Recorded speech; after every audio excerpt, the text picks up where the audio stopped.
KEAM rank പട്ടികയുമായി ബന്ധപ്പെട്ട ചർച്ചകൾ വളരെ സജീവമായി തുടരുകയാണ്. KSU നടത്തിയ മാർച്ചിൽ തിരുവനന്തപുരത്ത് നിന്ന് സംഘർഷമുണ്ടായി. ഉന്നത വിദ്യാഭ്യാസ മന്ത്രി രാജി ആവശ്യപ്പെട്ടുകൊണ്ടായിരുന്നു തിരുവനന്തപുരത്ത് എൻട്രൻസ് കമ്മീഷണർ ഓഫീസിലേക്ക് KSU മാർച്ച് സംഘടിപ്പിച്ചത്.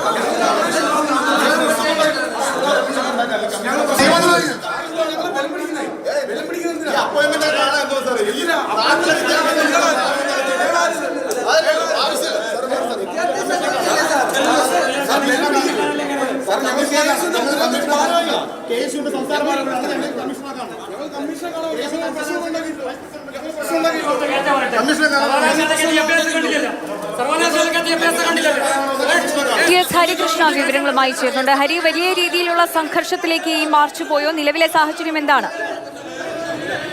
KSUവിൻ്റെ പ്രതിഷേധമായിരുന്നു. പ്രതിഷേധം ഇപ്പോൾ അവസാനിച്ചിട്ടുണ്ട്. ഒരു 4:30 മണി ആ സമയത്താണ് പ്രതിഷേധം സംഘടിപ്പിച്ചത്. 7ാമത്തെ നിലയിലായിരുന്നു ഓഫീസ്. എൻട്രൻസ് കമ്മീഷണറുടെ ഓഫീസ് KSRTC ബസ് സ്റ്റാൻഡിലെ ആ ഷോപ്പിംഗ് കോംപ്ലക്സിലെ 7ാമത്തെ നിലയിലായിരുന്നു. അവിടെയാണ് പ്രതിഷേധക്കാർ KSUവിൻ്റെ ഏകദേശം ഒരു 10 പേരടുപ്പിച്ച് വരുന്ന പ്രവർത്തകർ തള്ളിക്കയറുകയുണ്ടായി. അവിടെ മുദ്രാവാക്യം വിളികളുമായി പ്രതിഷേധക്കാർ അവിടെ തുടർന്നു. ഉടൻ തന്നെ പോലീസ്, സമീപത്തു നിന്ന് പോലീസ് എത്തി ഈ പ്രതിഷേധക്കാരെ അവിടെ നിന്ന് നീക്കി താഴെ കൊണ്ടുവന്നു. അവിടെ വെച്ചും പോലീസുമായി ചെറിയ രീതിയിലുള്ള വാക്കേറ്റവും മറ്റുമൊക്കെ ആയി.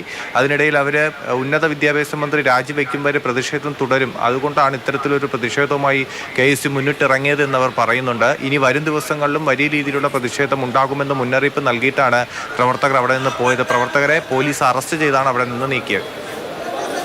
ഹരികൃഷ്ണയാണ് വിവരങ്ങൾ നൽകിയത്. ഉന്നത വിദ്യാഭ്യാസ മന്ത്രി ബിന്ദുവിന്റെ രാജി ആവശ്യപ്പെട്ടുകൊണ്ടുള്ള പ്രതിഷേധം KSU സംസ്ഥാന വ്യാപകമായി തുടരുകയാണ്. ഇന്ന് കൊച്ചിയിൽ മന്ത്രിയുടെ പരിപാടിയിൽ കരിങ്കൊടി പ്രതിഷേധം നമ്മൾ നേരത്തെ കണ്ടതാണ്. അതിന് പിന്നാലെയാണ് ഇപ്പോൾ തിരുവനന്തപുരത്ത് ഒരു പ്രതിഷേധം KSUവിന്റെ നേതൃത്വത്തിൽ ഉണ്ടായത്.